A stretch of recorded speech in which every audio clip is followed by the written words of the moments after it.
Hey, welcome to the Walk with Jesus podcast, the very first episode. My name is Dakota Lee, and if you're anything like me, then you are also seeking to understand the supernatural through the light of Jesus Christ.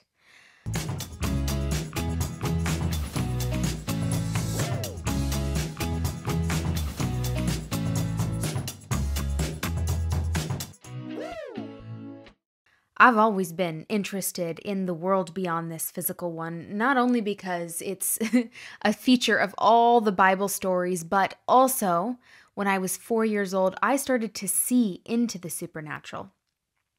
When I was a little kid, not even in school yet, I was downstairs wrapping a present with my mom, and I started to speak and tell her what I was just seeing in my head. And my mom recognized it as a vision from God and wrote it down. And the next 2 hours kicked off a permanent theme for my life where God would give me insight, often insight that I had no business knowing or couldn't have gotten from anywhere else, that explained his kingdom, Jesus, and eventually even heaven. When I was 8 years old, I saw angels for the first time. When I was 10 years old, I met Jesus Christ, for the first time. And then at 12, God started letting me visit heaven and has never stopped. And I've been through ups and downs. No, my faith has not been solid all the way through, but I just had my 29th birthday. I kind of think of this, starting this podcast, as a bit of a happy birthday. To me, from God, to me, I'm not sure, but I'm grateful that I get to start it now and that I'm finally brave enough to share these stories more than just on 1 to 5 minute clips on social media.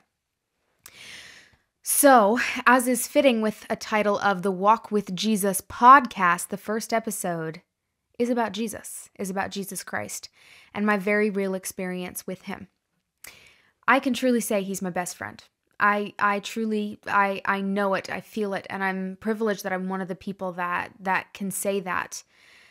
So many wonder who he is as a person, and a lot of people actually get very upset with me when I speak of Jesus so casually.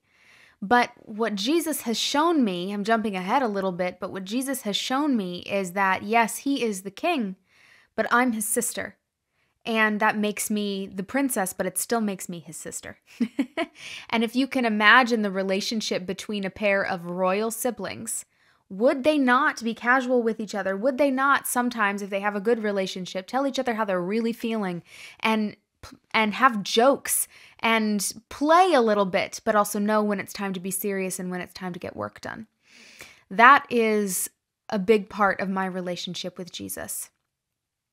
And I want to tell you more about him because the love that he has given me is something that I really believe can solve the world's problems. Cliche or not, I really believe that, and I want to share what I have found in him with you. So, without further ado, let me start telling you about my experiences with Jesus Christ. When I was 10 years old, I was in a church service with my family, and there was worship music playing. I attended a charismatic, a non-denominational church of about 150 people. Well, as the music was playing, I felt God sort of tap my shoulder, get my attention, and say, "Dakota, I want you to look behind you." So I turn around in the seats. I open my spiritual eyes, which is different than having my physical eyes open, and I'm someone that can at will look in the spirit or turn that off and not look in the spirit. But I opened my spiritual eyes and looked behind me at the doors of the sanctuary. And I saw, as not the physical doors, but the spiritual essence of those doors blew open. And Jesus, the Spirit of Jesus Christ, walked straight through. How did I know it was him? I think when you spend so much time getting to know the Father, know his Spirit, understand the Holy Spirit, hear stories of Jesus Christ, and just understand their energy, you already recognize him. I already recognized him when he walked through those doors. That was Jesus Christ. He walked down the center aisle as the worship music was playing, and he didn't look at me, although I know he knew that I saw him. I am grateful that he didn't look at me that first time because I might have passed out. I'm not sure. It meant a whole lot and still does, but especially that first time at 10 years old. I saw Jesus as he went over to a woman that was about on the third row. She was probably in her 60s, and she at that moment had been kneeling on her knees as she prayed while the worship music was playing. Jesus knelt down next to her. He put his hand on her back, and he whispered something to her. And even though I was all the way across the auditorium, all the way across the room, I could hear what he was saying to her. And when he stood up, I knew I was going to have to tell her, because that's what I did. As someone who had been seeing in the Spirit for years at that point, I knew that sometimes the angels would show me something and then instruct me to tell that person what just happened in the spiritual world. Sometimes angels would pull sickness out of somebody's body. Sometimes they would deliver a message. Sometimes they would do a kind of spiritual surgery, and I just needed to inform the person of what happened. And so this was not much different, except, of course, that it is Jesus Christ that is the one delivering a message.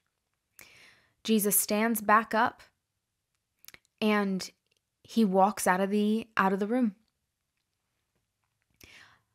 That was my first encounter with him, and I had to wait the entire service, 45 more minutes, before, at 10 years old, I took my mom. I'm telling you, my hands were shaking. I was so scared to deliver this message. It's always scary telling adults what God has for you when you're a kid. And yet, when I had my mom backing me up, it was okay enough that I could continue. After the church service, I walked up to the woman, and as she was packing up her purse, I said, "Excuse me." Now, everyone in the church kind of knew I had something going on in the Spirit, because I would do this regularly. I would go up to people and tell them the message from God. So she turned to me, had a little curiosity in her eyes, and I said, again, trying to keep my voice from shaking, "I have a gift to see in the Spirit, and Jesus showed me something for you. Can I share it with you?" She about dropped her purse on the chair next to her, squared up, faced me, and nodded. Her eyes were huge. And I told her what I saw. I said, "I watched Jesus Christ walk into the church, kneel next to you, put his hand on your back, and say, 'It's okay. You can rest now. You can rest now.'" And then he stood up, and he left about the third song in our worship. And this woman looked at me, and she took it in, and I was used to, honestly, at this point, a lot of tears after I'd been sharing these messages with people.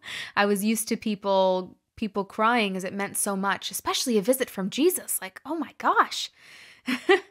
And instead of all that, she just kept peering at me and, not rudely, but bluntly asked, "What am I supposed to do with that?" Well, it really threw me back. I wasn't sure what to say, and so I fumbled with my words then. I was hoping she was just going to take the meaning from God and not have to ask a 10-year-old what she should do with her life. And I told her, I think it means that Jesus wants you to know that you don't have to work so hard. You can just rest in him, and it'll be okay." She nodded, thoughtful look on her face, thanked me, picked up her purse, and walked out. And I felt very unsettled about it. And I went back with my mom, and when we were on our own, I asked if I had done anything wrong. Because this woman hadn't seemed to accept the message, I felt like maybe I had gotten it wrong somehow. And my mom so cleverly made the comment, "Dakota, maybe that's exactly why Jesus had you deliver that exact message of it's time to rest, because she had so much trouble accepting the message." And that really helped me. And it helped me understand that sometimes just because people don't receive the message doesn't mean the message isn't from God.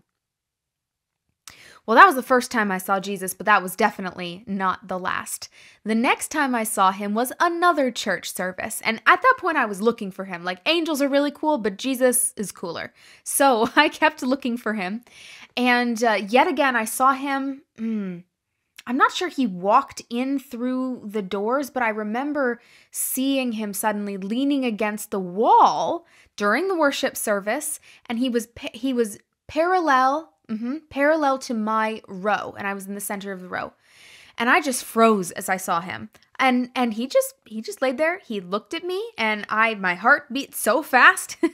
And I looked at the stage. I'm like, in my head, I'm like, now what? Like, oh goodness, now that I think back, I almost wanted Jesus to give me a job. Like, Jesus, go do something so I know what I'm supposed to be doing, so I know I'm working, and I just, again, I know what to do.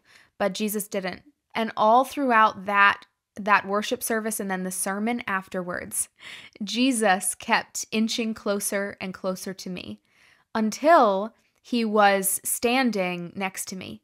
I was so tight. I swear my muscles could have turned coal into diamond. I was so tense at him standing right there. And after about 20 minutes of Jesus being right next to me, I actually don't remember exactly what point I finally said this, but he had been next to me for a while, and I told him under my breath, I think I'm just going to relax now. I saw Jesus smile and nod. And I just relaxed into my seat. And over the next few times I was in church, Wednesday nights and Sunday mornings, I would see Jesus there. And he began just sitting with me in the service, listening with me to the sermons. I don't remember a thing that those my pastors were saying, but I do remember Jesus sitting next to me, and then he put his arm around my shoulder, and we were just comfortable. Oh, man, that makes me emotional thinking back on those moments. It's just so special. And from that time, I got to see him more regularly. I was ready to see him more regularly. And I learned that Jesus didn't want me to be tense. He wanted me to relax and be comfortable with him because, as I said earlier, I'm his sister. And yes, I'm royalty as well. I'm divine royalty because he's made it so. But first and foremost, we are family, and he wants to love me like family. Met Jesus and got to paint him. She has 2 paintings of his, and I recognize Jesus in both. But the second one, which is less well known than the Prince of Peace, that is world famous. But there's a lesser known one that she painted called I Am, and this is the Jesus that I see when I see Jesus Christ. So. But to describe him to you, y'all can go look it up, but to describe him to you, when I see Jesus, he's about, I would say, 5'6". And the reason that I know this is because there was a time when I was a young teen, probably like 14 years old, where I went to, I should have been in bed, but I was going to the kitchen for a midnight snack. And my brother, who was 5'7" at the time, was also in the kitchen, also getting a midnight snack. And at that moment, I just looked for Jesus just because it was interesting. And I saw them standing next to each other, and it shocked me because Jesus was shorter than my brother. He was shorter than my brother. But we've also looked up at the time, and it's very likely that historically, historians believe that Jesus was probably around 5'5" to between 5 foot, I think 6 or 7, somewhere in there, because that was the average height of men in his era at the time of his life. And so it was cool to get a confirmation of what I was seeing. So Jesus is medium height on the short side. I'm not sure. He's not offended by it. I've made jokes of that before. But he's not offended at all. He thinks it's funny. Jesus also has a great sense of humor. We'll get to that later. Jesus has, I would say, like his face shape, his jaw shape is a little bit triangular, but also like a bit of a squared jaw. But his chin is a little slightly more pointed than a truly squared jaw. And if there was one feature on his face that I would say sticks out, other than his eyes, it would be his nose. I would say his nose is probably just a little bit bigger. than some other features. And it's not at all a criticism. To me, he's so handsome. And I also believe that that beauty of his comes from him really knowing who he is in the Father, accepting his divinity, and just the love that emanates from him. It just paints all his features in beauty. He's just so handsome. So Jesus normally he has shoulder length hair. It's usually wavy. It's not tightly curled. It's kind of wavy, and it's brown. I would say his hair is, you guys cannot, well, some of you are watching this so you can see. So his hair is a little bit often lighter than the color of my hair right now. So medium brown. And I've seen him cut his hair from time to time. He likes to keep it shoulder length, but I've even seen him, like, he once buzzed his hair really short, and that really shocked me that day, but it grew out over the next few months. Every time I'd see him, his hair was a little bit longer until it got to shoulder length again. I also tend to see Jesus with his hair pulled back in a low ponytail, but he does like to keep his hair loose. Jesus doesn't like anything really too tight. He really likes like loose fitting clothes and just not a lot of restriction. He really does like sandals. He actually does like sandals. That just makes me laugh because some of the stereotypes we would imagine about him or hear about him are actually true. That's why that makes me laugh.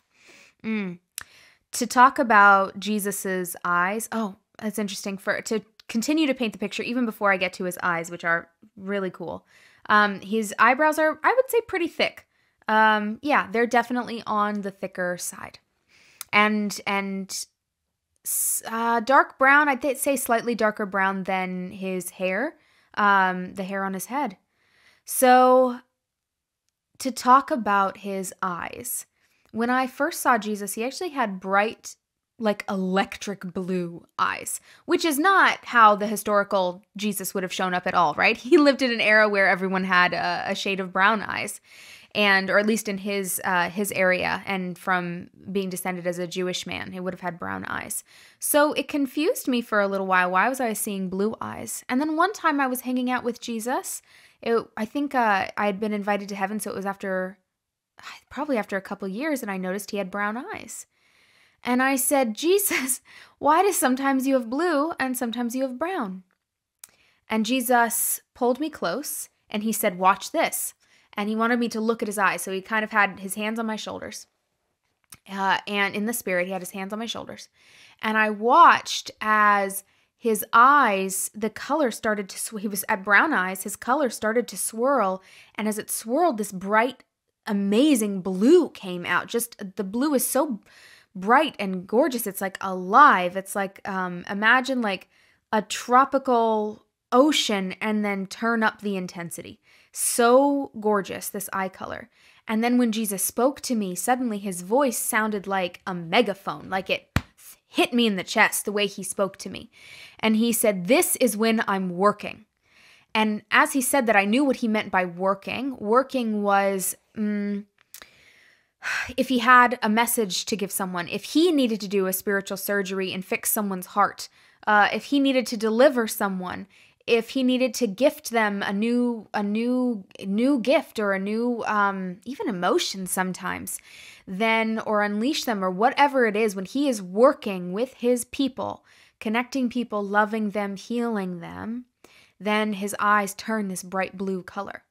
But when he is just hanging out, just himself, laughing, maybe he's having something to eat or snack on, which, by the way, in heaven you can eat and have food, although it's definitely different than physical food, but it's also much better. So in that time, he has his normal brown eye color, and I really love both. But when I see the bright blue-eyed Jesus, that really informs me, okay, we're serious and we had better get to work. So I hope that gives you a good description. Oh man, I need to talk about the nails, the nail holes. I don't like talking about this, even though it's really important, because, man, I'm already getting emotional. I know him so, I just know him as my my friend, he's brought so much good to me. And to see the pain that he really went through and know he really didn't deserve that, like it still hurts to think about it. But I will do my best to describe the nail holes. Um, they're not in his hands, they're in his wrists. Which is also, by the way, accurate. I don't know if you guys have done any research in this, but I've done a lot of research onto what historians believe happened in the life of Jesus and what he probably looked like and appeared like. And at the time, even though it's written in the Bible, they pierced his hands. At the time, the wrist was considered part of the hand. And we know from Roman practices of crucifixion that, in fact, they did nail the victims to the cross through the wrist. So, but at 12, when I saw this, 11 or 12, I'm not sure. But Jesus showed me, and I didn't know that historically, but it certainly matches with what I know now. I remember that day. Again, I don't remember exactly how old I was, probably 12, because I believe that Jesus had taken me to this really beautiful place in heaven. It was just a forest, and there was a log that had either grown sideways or had fallen. I got to think about that because there's no death in heaven, so I'm not sure exactly if we were sitting on a sideways tree that grew sideways or if it had fallen, what the case was with that. But we were sitting on a log. And as we sat there, I looked over at Jesus. I think he was on my left. I think I was to his right. And I just suddenly thought, can I see? When Jesus put his arms forward, the sleeve of his tunic came back a little bit, and I saw the holes in his wrist, straight through his wrist. And they were large, and I could see straight through to the other side. They're big enough to fit a coin through, and on both sides. I believe on his right wrist, they're not perfectly round. There's like a protrusion of some kind, almost like I could see either bone or tendon or something, like half, almost sticking out, like and his skin covers it, and the skin inside is a little bit pink. Like it's as healthy as scar tissue could be, but it is scar tissue. And he held them out for me, and I started to get really emotional. Of course. It's really hard to see. It's really hard to see that and get a depth of the pain that he went through. And I'm just a kid. And Jesus put his arm around me at that moment when he saw me getting so sad. And he said, it's okay because it allowed me to now have this moment with you. Wow. If he hadn't gone through that, he wouldn't have been able to be my friend. My Jesus. My Jesus. He also has holes in his wrists. No, sorry, I said wrists. I'm sorry, I'm a little emotional. He also has holes in his ankles. And one is catty corner to the other.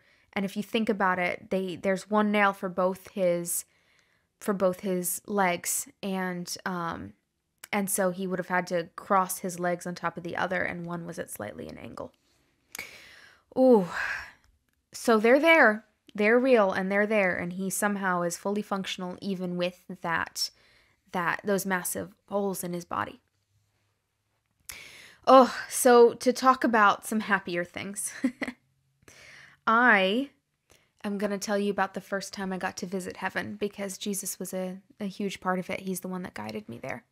I wasn't seeking heaven. I didn't even know it was possible for anyone to visit heaven, except if you had like a near-death experience, and I didn't want one of those. But I was 12 years old, and for a few months before going to youth camp, my first ever going to like the teenage Christian camp at 12, all I saw when I went to spend time with God was an image of me digging through earth, dirt, tunneling down, and I didn't understand why that was so important. God didn't really explain much, but I just let him show me that, and I think I was I don't know exactly still to this day, but I think I was kind of almost like going through the depths of my own soul or going through spiritually deep enough that I would be ready for what came next. And so for months, that's all I would see in the spirit. A little disconcerting when you go from seeing angels and seeing them operate to only that. But I went with it because God seemed content with it. And then at youth camp, they had a morning and an evening service. And it was a lot of worship music. It was, honestly, I loved it. Some people have terrible experiences at youth camp. That was my natural habitat. It was phenomenal. I remember at the second service, which was the first day, the evening service, I was seeing that tunneling again as the worship music was going on, and everyone was praising God. And then I felt like God tapped me on the shoulder and said, okay, that's enough. I opened my physical eyes and I took note of all the teenagers around me that were worshiping God and the stage in front of us and the singers and the musicians. And then I looked up and I had my physical and spiritual eyes open. And I saw Jesus hovering above me. He held a hand down to me and he said, "You ready?" He might have said, "Are you ready?" But I take it as, "You ready?" I didn't know for what, but when Jesus asks you, "Are you ready?" What are you going to say? Yes. So I said yes.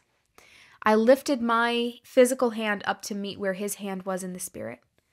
And Jesus, I watched as he gripped my own wrist with his hand, and he pulled my spirit out of my body. And for about 15 seconds, I had the extremely disconcerting experience of seeing myself twice.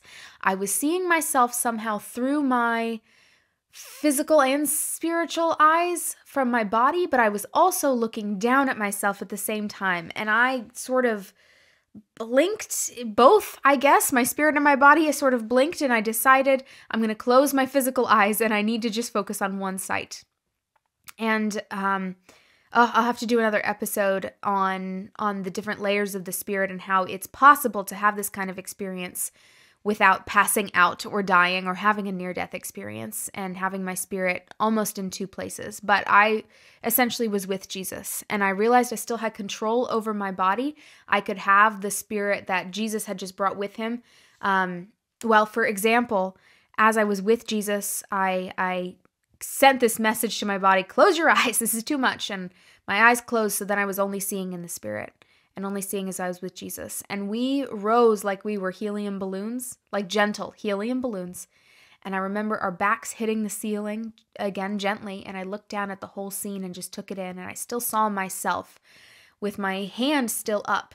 And even though I was in the spirit, I could feel pain in my arm because I'd had my arm up for about a minute. And I asked Jesus, "Can I put my arm down?" And he goes, "Go ahead." So quickly, I just kind of bring my awareness back to my body, and I have this sensation to put a sound to what it felt like of like my spirit being pulled back to my body. I put my arm down, and then I kind of frantically in my heart was like, "Jesus," because what if I had went back to my body and had lost my experience to have whatever this was that I told Jesus I was ready for. But thankfully, I felt my spirit rising up out of my body again and went back to the ceiling with Jesus. And that is when I realized I'm actually in control here. My body's not helpless. I can return to it if I want to or need to. It's actually my choice. God is not taken over in that way. So I'm choosing every moment that I'm with Jesus. And that's good. It helped me feel better about in the spirit leaving my body where it was, because I was still maintaining a connection with it. Jesus looks at me again, and I believe he says, "You ready?" again. And I say yes. And then I feel us as our spirits pass through the roof, and then we just go up and up and up. And before I know it, I am looking at the dark, because it was at the evening service. It was dark out, but I see the path that I had walked earlier that had the blackberries next to the path. I'm like, "Oh, I walked that path earlier." And Jesus, I think he just like lightly nodded. He wasn't that impressed. We had a lot more to see that night. But we kept rising up, and then I realized we were going through clouds. and then different clouds. And I was seeing the woods, and then I started to see the shape of North America. And then as I looked out, I started to see a curve on the horizon of the planet. And I saw this blue meniscus, like this just, I don't know, you see it in satellite images, but this blue rim on the edge of the horizon of the curved earth. And then we passed through something. At that time, I thought we were just passing through like the atmosphere, because I didn't know that the air in the atmosphere of Earth kind of disperses as you go higher up. I just thought it was like, oh, there's a barrier and then you're through it and then there's no air on the other side, like it's a wall of some kind. And so what we passed through, it felt like going through an extremely thick bubble. Like if you imagine a kid's bubble that you may play with, but imagine that the wall of that bubble is like 1.5 feet, maybe 2 feet thick, passing through that. That's what it felt like. And on the other side, the blackness of space was so tangible, and not in a bad way at all. It was like I looked out there and I was seeing how dark it was, like crisply dark. And I could see this, the twinkling of the stars, the sprinkling of the stars. But I also, as I looked at that darkness, I'm like, I feel like I'm looking at the rainbow at the same time. And I could almost see the colors within the blackness of space. And I just looked at Earth for a moment. It was so stunning, so beautiful. And then Jesus turned me around. He literally took my shoulders and spun me around as we were floating in space. And there was heaven. Whoa. So what I saw was, I now know really the front gate of heaven. There are actual pearly gates. And I mean, they're over 10 foot tall, 12, 18 feet tall, certainly over 10. The pearly gates themselves are in the style of like, imagine a really tall wrought iron gate, but again, made of pearl. I saw that at first, and there was also this brick wall on either side of the gates, but the brick was like made of clay and gold, if you can try to imagine somehow those two fusing. And so I thought we were going to go in through the pearly gates, but no, we were not. Jesus started to tug me to the left. So I go with Jesus, and I keep studying this wall of heaven, and I can see underneath the wall there is what looks like this cloud base. It was only like 2 feet thick, that just was a cloudy layer, and the wall was on top of it. As we keep going to the left, the wall is starting to get shorter and shorter and shorter and shorter until the wall completely dissipates into the cloudy base. There is no more wall. And now I can see into heaven. And you know what was on the other side? I always get emotional as I tell this part of the story. But there was God. He was in the throne room. And I need to describe the throne room before I get to describing God, because the throne room is this, it's filled with, the floor is just pretty much a football field of golden tiles. And at the back of this room is God's throne and Jesus's throne. And God was sitting on his throne, and I remember seeing him. And at the time, he looked like the size of a really big football player if I were the size of a toddler. And we floated in to the throne room, Jesus guiding me. And as we floated over the tiles, I could feel a certain kind of gravity take hold, and my feet hit the tile, the golden tile. And I saw God lean down while he sat in his throne and open his arms wide to me, like, come to me. Come to me, honey. Come to me, child. And y'all, I booked it. I ran, took off the moment my feet got traction on that golden floor. I took off running for him. And I reached him, and he scooped me up. And he just held me. That's it. He just held me while I was in his arms. And I was just breathing in. I was just breathing in liquid peace. That's what it was. Every breath was this renewal. Every single breath, I truly felt like I was swimming in peace, and he just had me in my arm and in his arms. And we spent 15 minutes probably in earth time. Heaven and earth time does not always match up. And we spent 15 minutes, and I know that because I could still faintly hear the worship songs that my body back on earth was experiencing. And I knew 3 of them had passed, with each one being about 5 minutes. So I knew 15 to 20 minutes had passed, and then I could hear when the songs had stopped, and it was time to return to my body. And I didn't want to go, but I felt, I also, oh man, to reflect on that time, I also didn't want to be seen as so weird by my peers. Oh, thank goodness I've been very much so released from that, but I guess isn't that every teenage experience? And so I got this sense, God also agreed it was time to go, but I didn't want to. But as I sat up in his arms, I got this sense of, to put a sound to the feeling of just being pulled back to my body. And within 1.5 seconds, I saw everything that had gotten me there in reverse. So went back through, left heaven, went back through that bubble layer, which I guess would be the firmament that's spoken about, a spiritual firmament that's spoken about in Genesis, and then was sucked through the clouds, through the ceiling, and back into my body.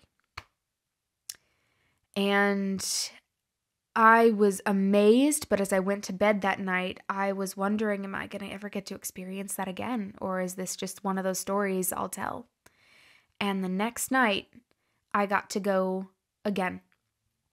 And for probably the next 10 times I was in a worship service, maybe even 15 times that I had a chance to just be with God, I got to be brought back to heaven by Jesus Christ and got to spend my time in the arms of God, who clearly loved me more than I had ever received in my life. Whew. Wow. And God was so happy to have me. And that is why I really know what it is when Jesus in the Bible refers to God as the Father. I get it. He's my father. He's my dad. He really, really loves me. Oh my goodness. So I'm gonna take just a moment to describe God as I saw him. And there's gonna be some of you who, you know your Bible, and you know that it said that no one has seen God the Father, except if you've seen, Jesus also says, if you've seen me, you've seen the Father. But I have asked God, why have I seen you? And other people haven't.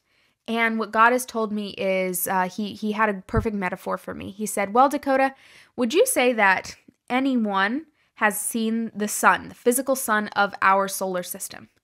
And I go, well, I mean, we have pictures of it, but maybe not. And God said, that's right, because every picture has a bunch of filters on it. And he said, those filters are there to help us humans better understand the sun and understand how it works and its moods even. And God said, in that same way, Dakota, I have filtered my glory so that you can see me, but you haven't really seen all of me. And yet this filter helps you understand me.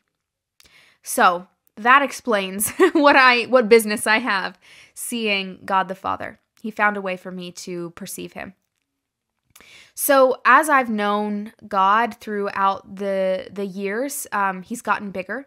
He was that football player size when I first saw him at 12, and now when I see God, he's like the size of a house, and I fit like a mouse in his hand.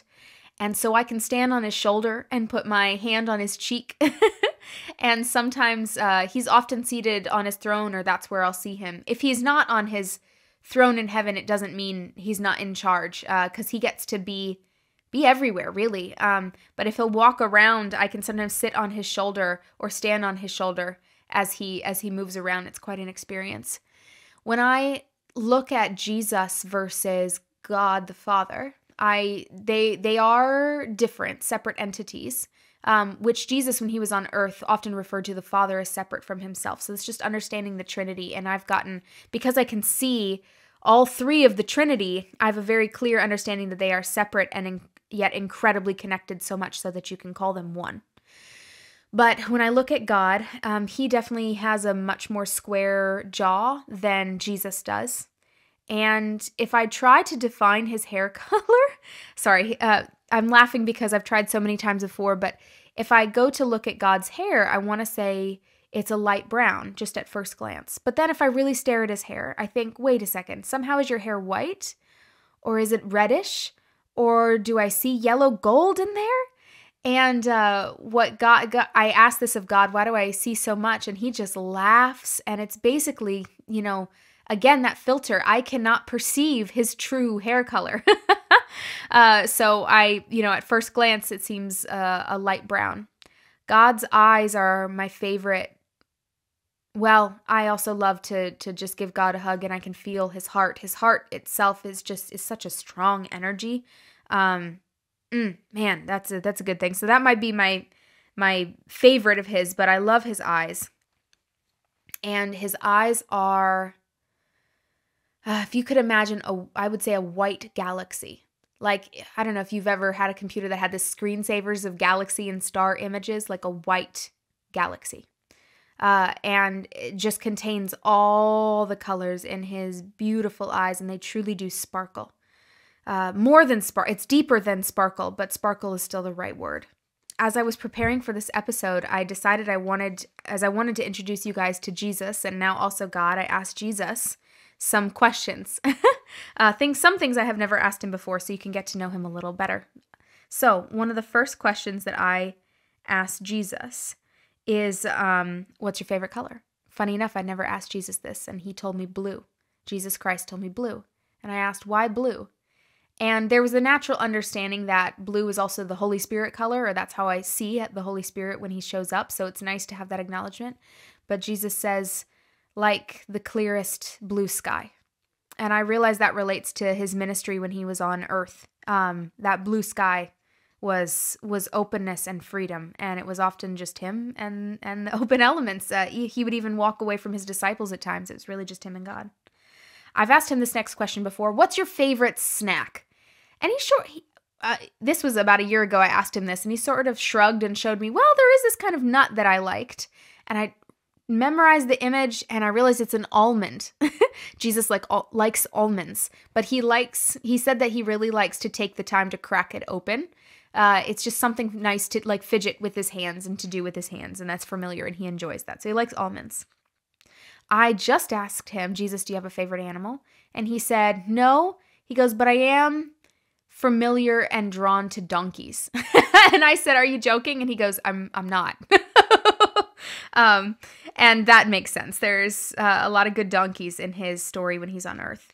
I asked Jesus if he's ever had a dog, and he says, no, he's never had a dog, but because so many of his followers love dogs, he has loved many, many dogs. But there's never been a dog that was just his. Okay. I asked him an odd question. I said, do you have a favorite bedtime?